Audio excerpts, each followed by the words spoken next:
Detalye sa graduation ni Frankie Pangilinan sa New York. Isang makabuluhang tagpo ang ibinahagi ng megastar na si Sharon Cuneta sa Instagram kamakailan. Ang pagtatapos sa kolehiyo ng kanyang anak na si Frankie Pangilinan, na kilala din bilang si Kaki. Ginanap ang graduation ceremony sa Barclays Center sa New York at naging mas emosyonal ito dahil sa isang espesyal na sorpresa. Habang masaya na ang araw na yun para kay Frankie, lalo pa ito naging di malilimutang dumalo ang isang taong malapit sa kanyang puso, si Yaya Irish, ang matagal ng yaya at kasama sa paglaki niya.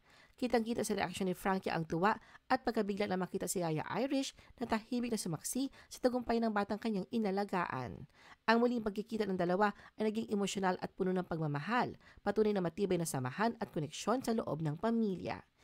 Ibinahagi ni Sharon ang mga larawan ng kanilang masayang muling pagsasama-sama sa New York kasama ang buong pamilya. Marami ang humanga sa Cuneta Pangilinan family sa pagbibigay halaga hindi lamang sa academic achievement, kundi pati sa mga taong naging bahagi ng tagumpay na iyon.